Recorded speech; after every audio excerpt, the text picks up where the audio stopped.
किसी और का काम पूर्णता से करने से कहीं अच्छा है कि अपना काम करें, भले ही उसे अपूर्णता से करना पड़े।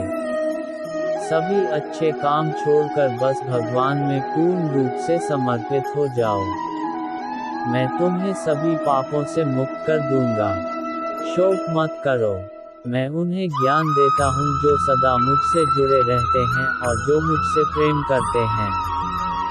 मैं सभी प्राणियों को समान रूप से देखता हूँ, ना कोई मुझे कम प्रिय है ना अधिक। लेकिन जो मेरी प्रेमपूर्वक आराधना करते हैं वो मेरे भीतर रहते हैं और मैं उनके जीवन में आता हूँ। प्रबुद्ध व्यक्ति सिवाय ईश्वर के किसी और पर निर्भर नहीं करता। मेरी कृपा से कोई सभी कर्तव्यों का निर्वाह करते हुए भी बस मेरी शरण में आकर अनंत अविनाशी निवास को प्राप्त करता है। हे अर्जुन, केवल भाग्यशाली योद्धा ही ऐसा युद्ध लड़ने का अवसर पाते हैं जो स्वर्ग के द्वार के समान है। भगवान प्रत्येक वस्तु में है और सबके ऊपर भी। बुद्धिमान व्यक्ति कामुक सुख में आनंद नहीं लेता। आपके सार्वलौकिक रूप का मुझे न प्रारंभ न मध्य न अंत दिखाई दे रहा है। जो कार्य में निष्क्रियता और निष्क्रियता में कार्य देखता है वह एक बुद्धिमान व्यक्ति है। मैं धरती की मधुर सुगंध हूँ। मैं अग्नि की ऊष्मा हूँ। सभी जीवित प्राणियों का जीवन और सन्यासियों का आत्मसंयम हूँ। तुम उसके लिए शोक करते हो जो शोक करने के योग्य नहीं है, और फिर भी ज्ञान की बातें करते हो। बुद्धिमान व्यक्ति ना जीवित और ना ही मृत व्यक्ति के लिए शोक करते हैं। कभी ऐसा समय नहीं था जब मैं, तुम या ये राजा महाराजा अस्तित्व में नहीं थे, ना ही भविष्य में कभी ऐसा होगा कि हमारा अस्तित्व समाप्त हो जाए।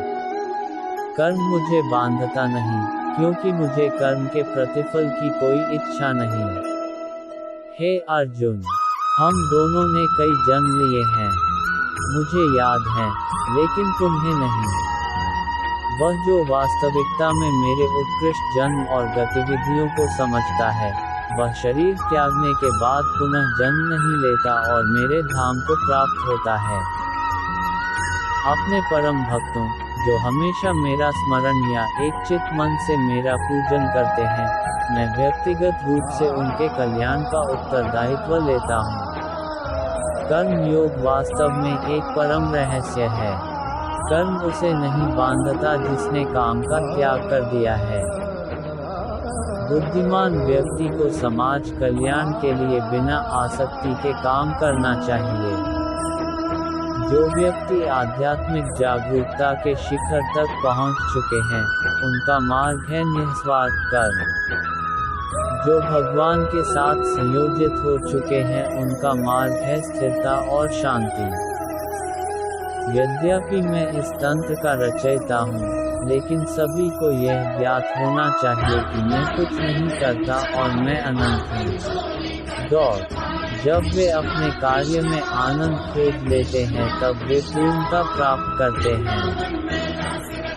वह जो सभी इच्छाएं त्याग देता है और मैं और मेरा की लालसा और भावना से मुक्त हो जाता है, उसे शांति प्राप्त होती है।